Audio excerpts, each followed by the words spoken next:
spring snowstorm in Saskatchewan, how residents around the province are digging out. Saskatchewan's hospitality industry calling for changes to help out staffing shortages. And Saskatchewan's Ombudsman releases a report detailing wildfire response and financial supports. This is CTV News with Chantel Saunders. Good evening and thanks for joining us. Chantel is off tonight. I'm John Flatters. Another late season snowstorm is hitting Saskatchewan, with some communities expecting up to 50 centimeters of snow. Stacey Hine has more on what's driving the system and how people are responding. This was the view from Candice Reese's LaRanche home around 2 a.m. She says the snow started in the evening and quickly picked up. I was like, man, that's coming down pretty fast. And if this is only part of the snow that's coming down, we're going to have quite a pile. Reese says school buses were canceled, something she says is rare. My hubby said, I might have to take our girl to school in the loader because there's more snow. Environment Canada says LaRanche had already seen about 22 centimeters by Thursday morning, with totals potentially reaching 50 centimeters. It says Prince Albert could see 15 to 20 centimeters, while Saskatoon is expected to get around 10. One meteorologist says the system is being driven by a Montana low following an unusual track. Normally they just keep going east and become Ontario's problem, but this one has taken a left turn and is following up along the Saskatchewan-Manitoba border, and then it's going to swirl around for a couple days. The forecast is drawing mixed reactions in Saskatoon. We don't need any more snow. We need spring. We rely on snow so much for our ecosystem, like rivers, drinking water, farming, but at the same time it's like, I think I'm a little over it. It's odd. It's an uninvited winter memory. Back in LaRanche, Reese sees a silver lining. I'll take this snow any day over a smoky wildfire summer. If the snow helps add moisture, because we're apparently into another dry season here, like, bring on the snow. As the snow continues, Reese says it's important to check in on neighbors, especially those who may be stuck at home. Stacey Hine, CTV News, Saskatoon. Meanwhile, Prince Albert city crews are out working to clear roads as the snow continues to fall. The city says Sanders are currently on priority streets focused on hills, intersections, and other high-risk areas. This late-season storm will also delay pothole repairs. Meanwhile, the weather is impacting Prince Albert National Park. Due to unsafe conditions, access to the Kingsmere Road north of the Hanging Heart Lakes will be closed until further notice. And while some communities grapple with more snow, others are trying to keep rising water levels from damaging homes and roads. McFavel tells us more.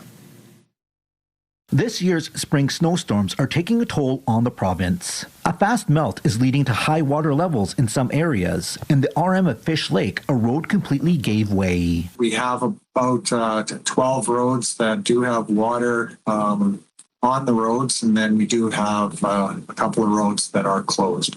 And so that is changing as flows come and go, and as the evenings get a little cooler. The town of Foam Lake jumped into action to stop the movement of Milligan Creek. Earlier this week, residents worked together, filling and moving sandbags to slow the flow of water. Residents are being asked to stay away from the creek as it is a fast-moving current. We're seeing kind of right across the province, kind of from that the northwest down to Yorkton, our areas of concern. A part on the eastern side from Hudson Bay down to Yorkton is going to be well above runoff.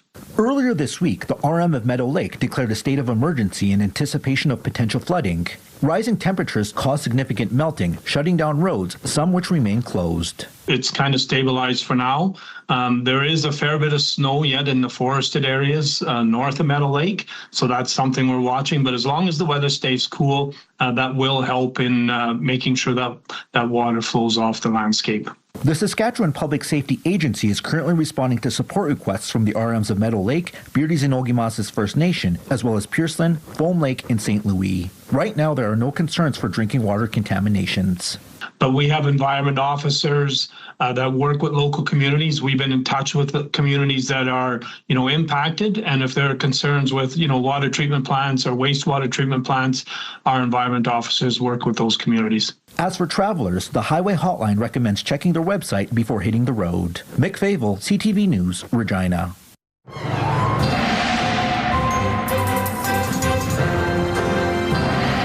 Well, Jeff, it's kind of like pick your poison. Either you're dealing with freeze thaw, or you're dealing with some flooding, and we're all waiting for warm. It's a mess, and I know once we get this snow, we're going to probably the best strategy to hope for, as circumstances to hope for, is a slow melt. But yes, after being treated to those temperatures in the 20s earlier this week, it's tough to go, yeah, come on, bring on the cold weather and the slowly warming weather.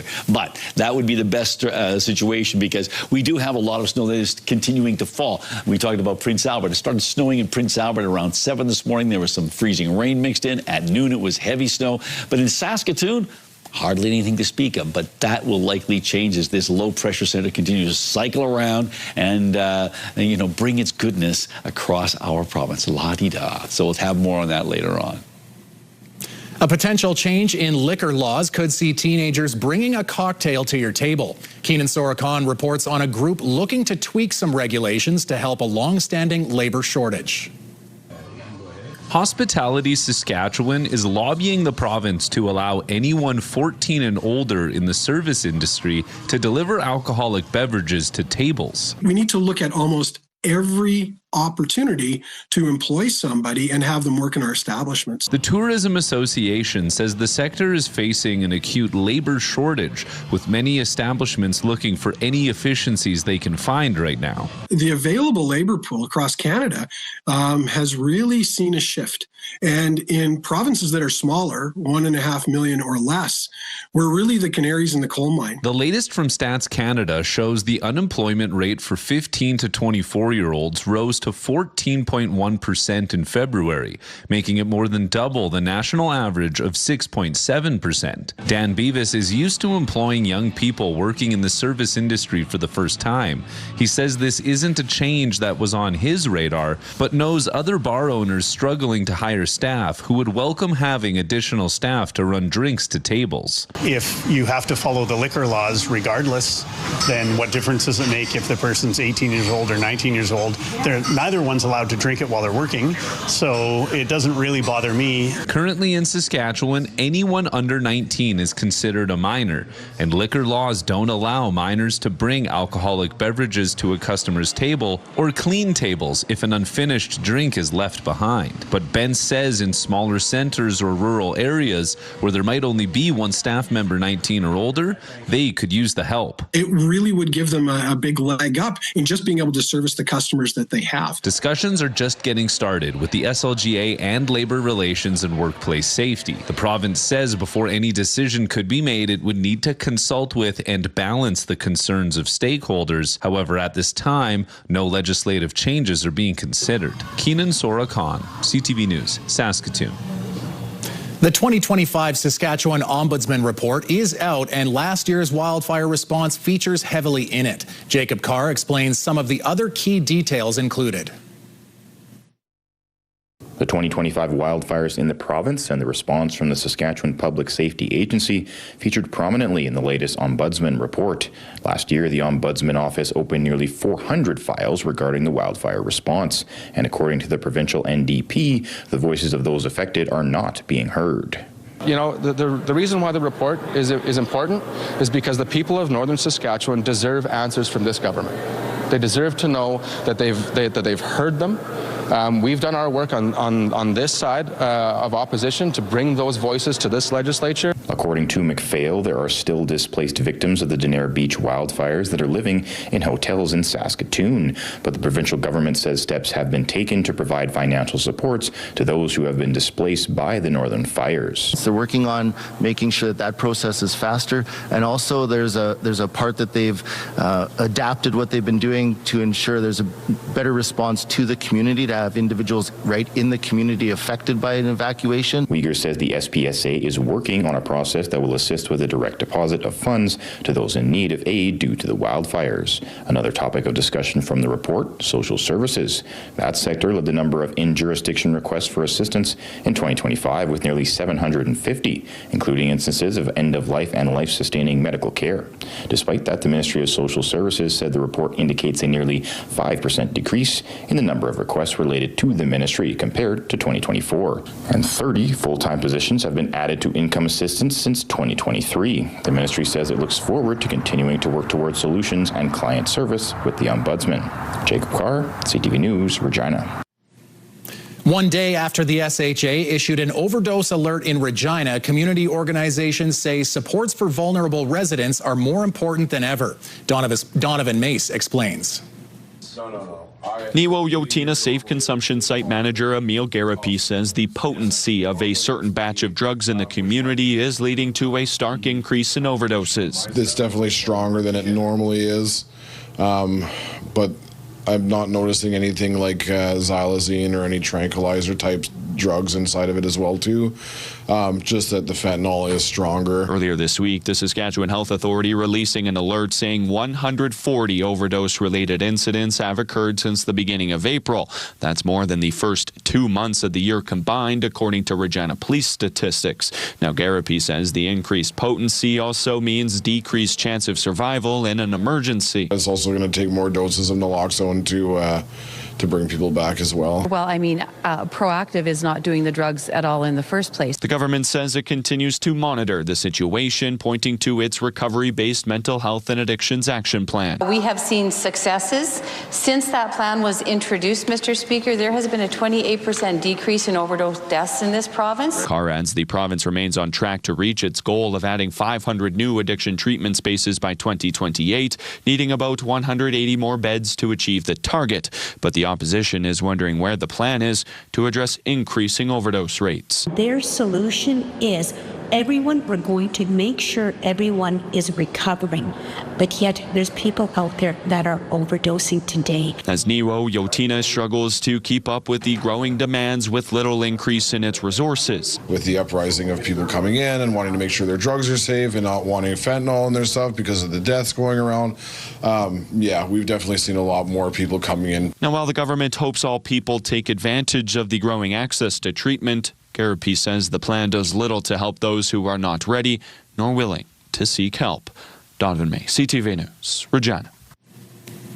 A Saskatoon man has been charged by the Internet Child Exploitation Unit following an investigation that started in January. The ICE unit searched a home in Saskatoon on January 13th, seizing electronic devices. After investigation, 47-year-old Devin Richard Huff of Saskatoon was arrested and charged on Tuesday with 2 counts of possessing child sexual abuse and exploitation material. He appeared in provincial court yesterday and was released on conditions. He will return to court on May 19th. 2 men face murder charges following an inmate's death at the Saskatchewan Penitentiary in Prince Albert on Tuesday. RCMP say 26-year-old Eugene Case and 25-year-old Britton Volk are both charged with a count of second-degree murder in connection with the death of Horace Bear. Case faces an additional count of aggravated assault along with 2 other men over an altercation that resulted in multiple inmates being injured. Court dates have not been set as the RCMP homicide unit continues to investigate. A group of people charged in connection to the quadruple homicide on Carry the Kettle, Nakota Nation in 2025 are slowly making their way through the court system, with 1 man granted bail today. Sierra D'Souza Butts has the details. A man accused of helping youth involved in a quadruple homicide on Carry the Kettle, Nakota Nation last year was granted bail Thursday afternoon. Exactly 1 year after the homicide occurred, 67-year-old Lauren Elvis Hodamani was arrested by Saskatchewan RCMP along with the File Hills First Nation Police Service on February 4th. He is facing 1 count of accessory after the fact to murder and was released on several conditions, including no contact with any of the victim's family members and no possession of weapons, among others. On February 4th, 2025, File Hills Police received a report of sudden deaths at a residence on Carry the Kettle, Nakota Nation. Officers responded and found the bodies of 4 people inside the home. The Saskatchewan RCMP's Major Crimes Branch took control of the investigation and later deemed the deaths of Tracy Hodamani, Sheldon Quaisance, Shauna Fay, and Terry Jack as homicides. 3 other people, 18-year-old Darius Reset, a 15-year-old male youth, and 17-year-old male youth, are each facing 4 counts of first-degree murder. The youths cannot be named under the Youth Criminal Justice Act. A month-long trial date has been set for Reset for early 2027.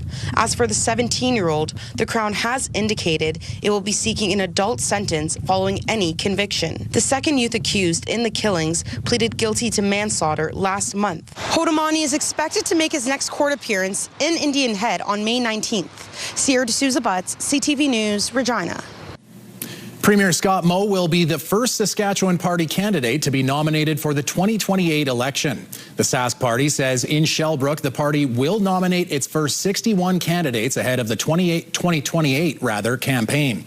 The Premier must be acclaimed as the candidate in his home riding of Rosthern-Shellbrook, but that is a formality. In a statement, Moe says steady leadership at a very turbulent time is important and that he looks forward to earning another mandate from voters. Prince Albert is buzzing with excitement to watch the Raiders in the WHL's Eastern Conference Final. Jasmine Pelche has the story. The Prince Albert Raiders are gearing up for the Eastern Conference Finals against the Medicine Hat Tigers, and the entire community is getting excited. Raiders captain Justice Christensen says the fans have been getting louder the further the team gets in the playoffs. Each round, each game, especially against Saskatoon with the rivalry, our fans were amped up and it was loud. The first two games of the series are this weekend at Art Hauser Center, and tickets to both games were quick to sell out. Seats for both games were gone after about 30 minutes. 50 fans even tried their luck at a ticket lottery hosted by the Lake Country Co-op, about half leaving with tickets. We gave out 50 tickets, 22 people got selected, and when they would come forward, they were just beyond excited to have their number called and go to the games this weekend. As momentum builds for the Raiders, the 50-50 pot has been growing too, with business manager Mike Sissons saying the lucky winner walked away with $100,000 from the last 50-50. Around 3/4 of the sales are online, and they're from anywhere in Saskatchewan. We've covered hundreds of towns and communities that have bought all the way from the U.S. border all the way up to the top of Saskatchewan. Both teams swept their second round playoff series, so players will be well rested. Game 1 starts at 7 Friday night. Jasmine Pelche, CTV News, Prince Albert. Still to come, battle lines are drawn as the U.S. and Canada talk trade irritants. Also, growing concerns around an online network grooming vulnerable teens.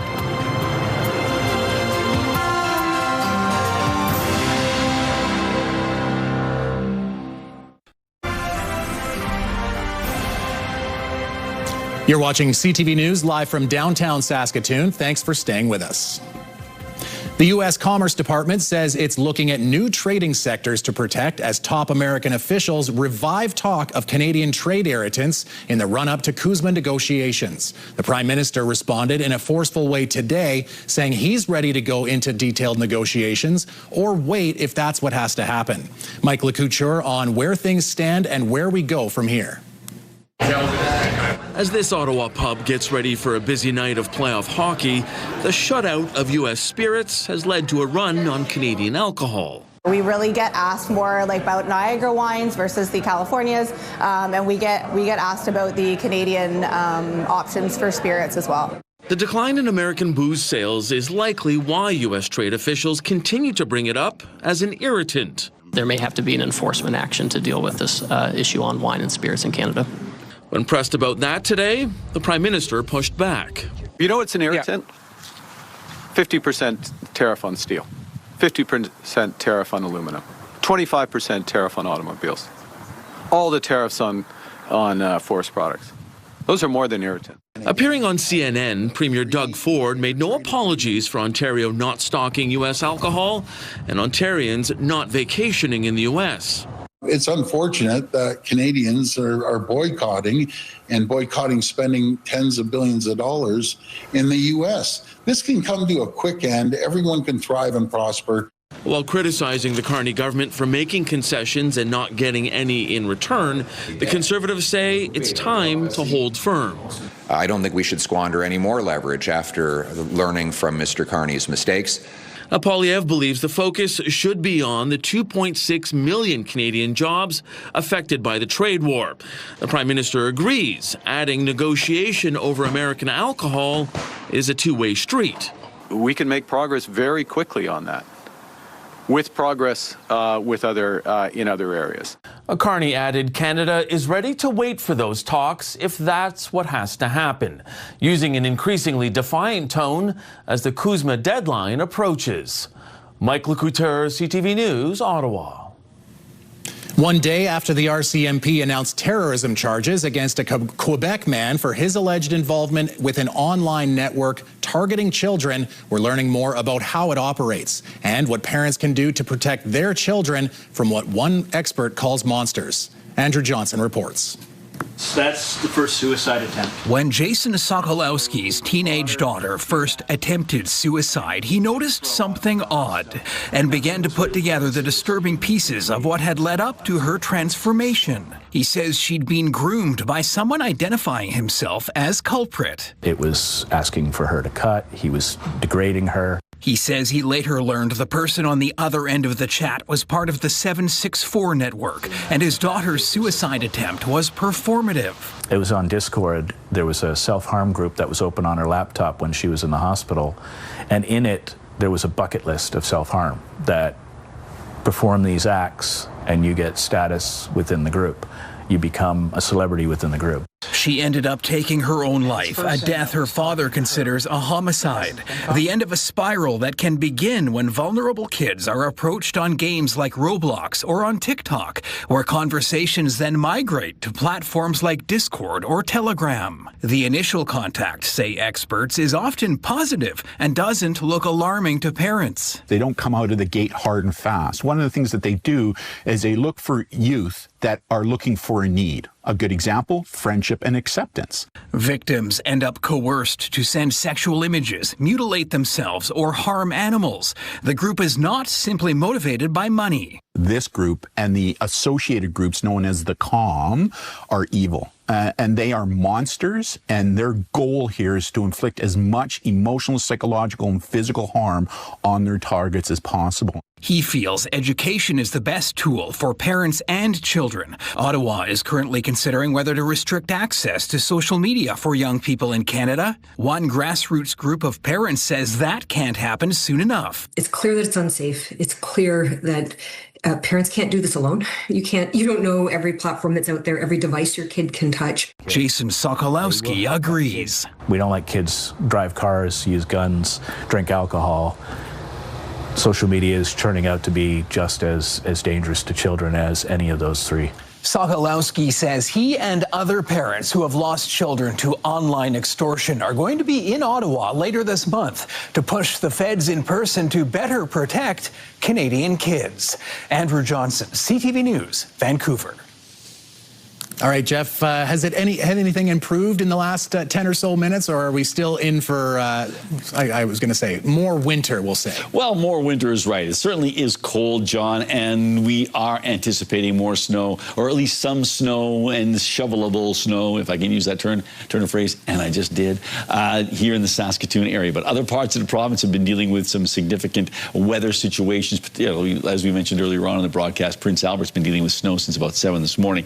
And it continues now. Right now, I'll check the weather door. This may be just light flurries right now, but -1 in Saskatoon, -3 in Prince Albert, and -2 in the Battlefords. And as you can see, really windy in the Battlefords. It's still pretty darn breezy in Saskatoon and Prince Albert. So it is a windy situation. We anticipate the winds to be sustaining themselves well into tomorrow, in some locations picking up as well. 2 degrees for a high, so way below the seasonal average of 13. 26 degrees, that was the record warm temperature on this date in 1906. The record cold temperature for April 23rd, -14 in 1968. The sun came up at 5:53, and it's going to go down at 8:18. Coming up, Jeff's going to choose a few winners. Find out if you won one of the prizes in the Saskatoon Hospital Home Lottery.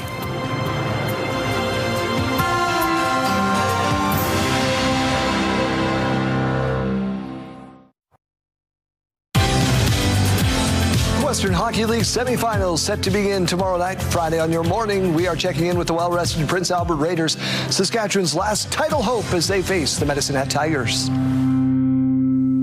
All right, taking a look through the live lens of Skycam. Well, the sky a little bit more ominous than it was 24 hours ago. We had anticipated much more in the way of precipitation. It didn't show up. The low pressure center, we're sort of in the eye of it in some respects, but it's not impacting us right now here in Saskatoon, but other parts of the province it certainly has. We're keeping our eye on this big low, this Montana low, as we've said earlier on.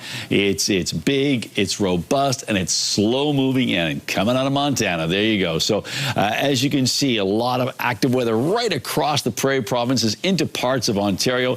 Some of these places like Northern Ontario or like parts of Western Ontario dealing with severe thunderstorm watches right now. So we've got a real mix of conditions. -1 in Saskatoon, -3 in Prince Albert, and -2 in the Battleford. Snowing in all three cities, and the winds are either moderate to strong. Estevan, the hot spot at 12 degrees. Collins Bay, the cold spot at -8. Currently, it is -3 degrees in Lloydminster, -2 in Yorkton, 1 on the plus side in Swift Current and Regina, and 2 in Estevan. And a closer look at central parts of the province. Temperatures ranging from a chilly -6 in Waskesiu up to 2 on the plus side. That is in Rosetown, making our way up north. -4 in Stony Rapids, -7 in Collins Bay, but -5 in Buffalo Narrows, South End, and La Ronge, -4 in Sandy Bay, Island Falls. And down south, no double-digit temperatures on the plus side today. In fact, just barely on the plus side of the thermometer for many locations. 3 degrees in Maple Creek, but it does cool off to -2. That's in Melville, 2 in Carlisle, Coronach, and East End, and in Elbow. Now our futurecast. So there's that bullseye you see cycling around in Manitoba, but it cycles backwards. We don't often see the situation where a low-pressure center moves backward. In other words, I say backwards, but moves from east to west. It's usually the other way around. So yes, it is a interesting storm to say the least. Now, with that interest comes all these different warnings. The purple is a wind warning. That's in parts of eastern Alberta. Then the white is snowfall warnings. And then, of course, we have all these winter storm warnings in effect for parts of Saskatchewan. And it's even nastier in terms of blizzards and freezing rain in parts of Manitoba. So snow is expected in Stony Rapids, Buffalo Narrows, and Key Lake tomorrow. Temperatures around -5 degrees. Temperatures are slightly warmer in west central Saskatchewan, but snowy conditions expected there. That's true of the southwest. A heavier snow in the outlook area compared to Swift Current, Leader, and Maple Creek. Cooler than seasonal temperatures for sure in southeastern Saskatchewan. 1 on the plus side for Estevan, but it's going to be a windy day, and expecting probably 10 to 15 centimeters of snow tomorrow in east central Saskatchewan. -4 in Melfort, -6 in Watrous, the same for Humboldt, and for the Battlefords, dropping down to -7 tonight, not really warming up tomorrow, and you can see the numbers there, maybe 15 centimeters of snow when all is said and done. Expecting some snow, or a likely chance of it, on Saturday and Sunday as well. Next week it improves, though. You saw that. -6 degrees overnight for Prince Albert, -4 tomorrow, 5 to 10 centimeters of additional snow on Friday, and expecting some snow on Saturday as well. And then warming up to 10 1 week from today, but that is still below seasonal. And Saskatoon, snowy and windy conditions, -6 degrees, 2 to 4 centimeters of snow tonight when it actually starts to show up. And I guess it's already showed up right now. And 5 to 10 centimeters of snow with windy conditions tomorrow. And then as we take a look at Saturday, it's still a chance of some flurries, then 2 on Sunday, and then a slow warm up to getting to 13 by Thursday. But Thursday at 13 is still about a degree below seasonal.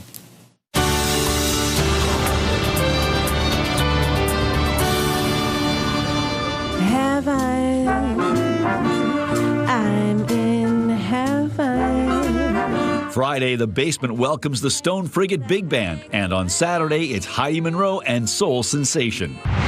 If somebody gets in your face, I want you to be nice.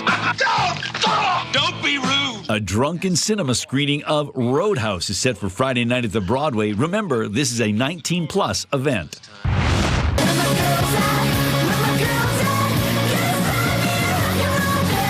No Bro brings its Doomtown tour to the Capitol Music Club on Friday.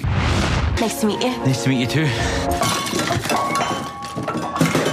Opening Friday at the Roxy is the award-winning film I Swear. Inspired by real events, the movie chronicles the challenges faced by a young man who has Tourette's syndrome.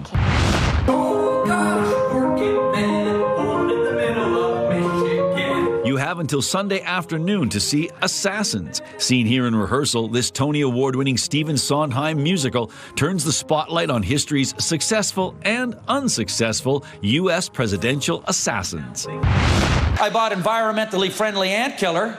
Yeah, it was so friendly it never worked. Ron James will be at the Broadway Theatre for 2 shows, Friday, May 1st and Saturday, May 2nd.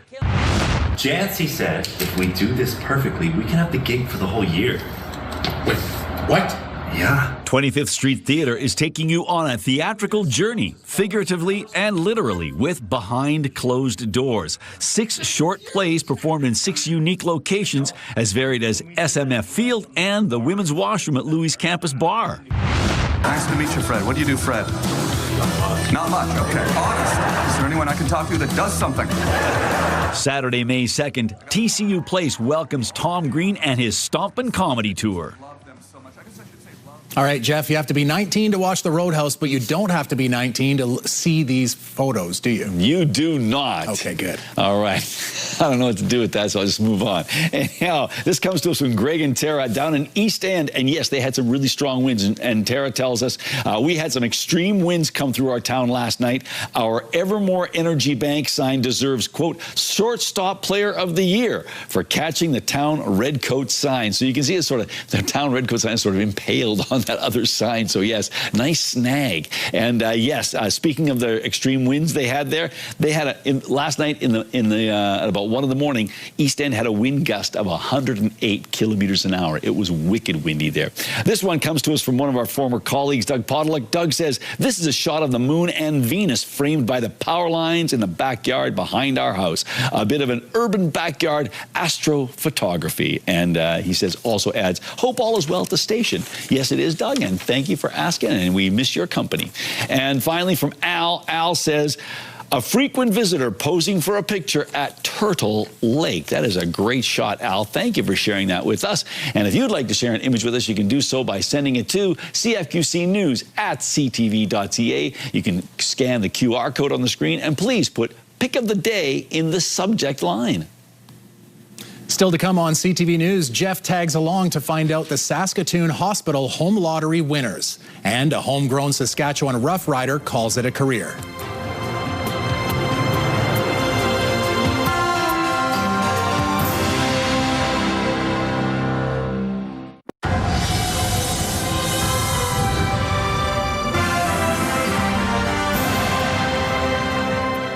Welcome to Ravenswood Estates. It is time to make the announcements for the top winners in the 2026 Spring Hospital Home Lottery. We've got a lot of excitement ahead of us, but before we do any of that, we want to welcome Chris Cornelison from MMP and the Vice Chair of the St. Paul's Hospital Foundation, Larry Long, with us today. And before we start giving away some amazing prizes or making those big announcements, Chris, how did we get here today?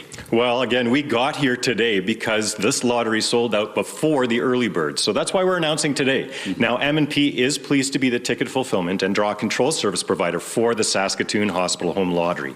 As advertised, the draws for the prizes to be announced today were actually carried out earlier at the offices of M&P, witnessed by members of the foundation. So now you need to get out your tickets because we got 4 lucky winners we're going to announce.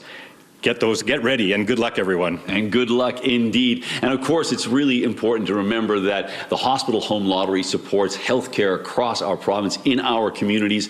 And Larry, I know that your foundation, as the other foundations, have earmarked the money for something very specific. So what will the St. Paul's Hospital Foundation be using their part of the proceeds for? Well, at St. Paul's Hospital, proceeds from the Hospital Home Lottery help transform patient care through the development of a state-of-the-art interventional radiology suite. This innovative technology expands the hospital's ability to deliver effective, targeted treatments for vascular and urological conditions, thoracic procedures, and cancer care. By supporting thousands of critical procedures each year, this advancement helps reduce radiation exposure for patients and staff, encourages collaboration across specialties, supports minimal invasive care, and contributes to better patient outcome for individuals and families, relying on St. Paul's. All right. It was great to know where that money is going. Now, we can tell you the Corvette and Caribbean prize is what we're going to be announcing right now. It is the early bird prize. And, of course, it's a Corvette Stingray and a vacation to St. Martin's or $125,000 cash. Chris, I'll let you hand over the envelope to Larry. And, Larry, let's find out who that lucky winner is. No drum roll. It's a little no drum roll, but and the cards get a little sticky. Who's the winner? The winner is Stan Mann from Dinsmore. All right, congratulations. That ticket number is 1004814. So once again, congratulations, Stan. You've got a heck of a choice to make, and what a great prize, and thank you for buying your ticket. And now it's time to announce the winner of the $25,000 membership prize. And this is only available to members of the lottery. So we've got a lot of money to give away here. And to help us do that, Erin Eccleston, she is the board chair with the Royal University Hospital Foundation. So Erin, as I ask the other foundation representatives, what will RUH Foundation be using the money for? Thanks, Jeff. So this year, the Royal University Hospital Foundation will use the proceeds from the hospital home lotto for orthopedic trauma care. And that will be at the Royal University Hospital, which is Saskatchewan's trauma center. And this will allow specialists to access advanced tools and resources to provide care for seriously injured patients. And I'd like to personally thank everyone who's purchased a ticket this year in the home lotto.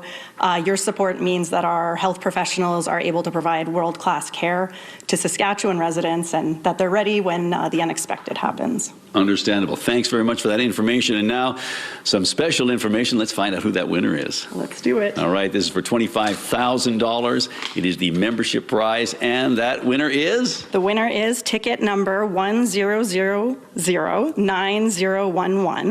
And the winner is Patricia Tkachuk from Saskatoon. Congratulations, Patricia, $25,000. And thanks again for buying that ticket. Now it is time to find out who the winner is of the 50-50 add-on payout. I know a lot of people are excited to find out who is the winner here. George Foufas, he is the vice chair of the Saskatoon City Hospital Foundation. And George, I know this is a big prize and people are excited, but we do need to find out, what will Saskatoon City Hospital Foundation earmark the money for? Thanks, Jeff. At Saskatoon City Hospital, proceeds from the hospital home lottery support a major expansion of acute and rehab care. The initiative will have 109 new acute care beds, helping relieve pressure across the healthcare system and ensuring patients have access to care when they need it most. The expansion includes new medicine beds, specialized care spaces, an acute rehab center, and Saskatoon's first dedicated acquired brain injury unit. By supporting the equipment and resources needed for these new beds, your support helps strengthen patient care and improve outcomes for individuals recovering from serious medical events. All right. Well, thanks for that insight. And speaking of insight, what is the grand total? I know the winner gets half. Yeah. So the 50-50 add-on jackpot is just over $1.3 million, which is huge. And the hospitals receive half, and the winner will take the other half. The payout is $655,625. That is big time money. And Chris, I know you got the envelope with the winner. So George, the honor is yours. I'm kind of nervous here. Let's see who gets us here. Change someone's life here. So no kidding. Yeah. So the winner is Alvin Krakowski from Saskatoon. Ticket number 50203158. Right on. Well, Alvin, you got a whole lot of new friends because of that, so congratulations. And now, the moment of truth. Yes, we're going to find out who the top prize winner is. This home, you can move into this brand new $2.3 million grand prize show home built by Hometown Homes. The grand prize show home is fully furnished, decorated, and landscaped. And the grand prize winner also receives $50,000 cash. So, yes, it's an amazing prize. It's a beautiful home, and it could be yours. We're going to find out in a real hurry here. So I think we can just turn the envelope over to Larry. Sure. I think so. Larry, the honor is yours. Let's find out who wins this beautiful home. Okay. Ticket number 10047207. Alyssa Rainier. And the city is Fillmore. Congratulations. Congratulations indeed. Once again, certainly we always discover the support for the Saskatoon Hospital Home Lottery is province-wide. So thank you for the community of Fillmore for supporting the lottery. Chris, we've announced the top 4 prizes in the lottery, but I know there are many other prizes that were awarded earlier today. How can people find out about those? Well, firstly, M&P will notify all prize winners in writing, and check out the website hospitalhomelottery.org on May 1st to find out if you're on that list too.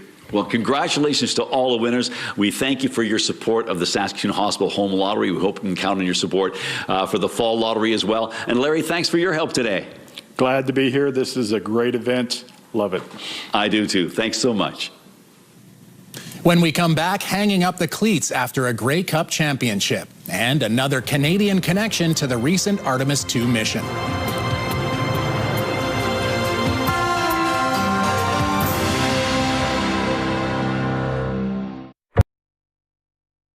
All right, welcome back. Time for the rural forecast. And we're talking about snow. I just wanted to let people know, yesterday we were talking about, or earlier in the week, we were talking about a barbecue in support of a Waynar dog sanctuary. That was supposed to be on Saturday. It's now going to be moved to May the 9th at Cabela's. So keep that in mind because of the inclement weather. And the snow is going to continue tomorrow. Look at these temperatures in and around that -5, -6 degree mark. And yes, mostly we're talking about an additional 5 to 10 centimeters of snow for most locations. And that certainly includes Wynyard and Hudson Bay. Making our way down south. Yes, it's snow there, but not as intense. But we do have some intense wind. No wind warnings in effect for Coronach and Carlisle, but it's still going to be strong winds. And as you can see, temperatures really don't vary all that much, basically around -3 or -4 degrees. So let's take a closer look at Bruno. And Bruno looks like it's going to be dealing with 5 to 10 centimeters of snow tomorrow. Mind to go with the rest of everything else. So I should say 10 to 15 centimeters of snow and windy conditions, -3 for a high. And just a reminder that Bruno is where internet plans of up to 1 gig are available from SaskTel. After a 10-year career with the Saskatchewan Roughriders and a couple of years bouncing around the NFL, Saskatoon product Jorgen Hughes is hanging up the helmet. Hughes completed his amateur football playing with the Saskatoon Hilltops and University of Regina Rams. He was selected by Edmonton in the 4th round of the 2013 CFL draft. He went south for the next 2 years, competing for an NFL job in St. Louis, Seattle, and Kansas City. In 2015, the Riders traded for his rights, and Hughes came home, becoming the team's long snapper, replacing Chad Rempel. He capped off his career in style, winning a Grey Cup and the Veterans Award. The Riders signed Aaron Crawford earlier this year to replace Hughes as the long snapper. And a look at local gas prices. The average price in Saskatoon currently $1.64 a litre. That is up. The lowest price in town, $1.54.9. And on Saskatchewan markets, Cameco dropped $3.41 and Nutrien finished at $98.87. Coming up, marking the way for the return to Earth. Then a half dozen bundles of wool make for one busy sheep mama.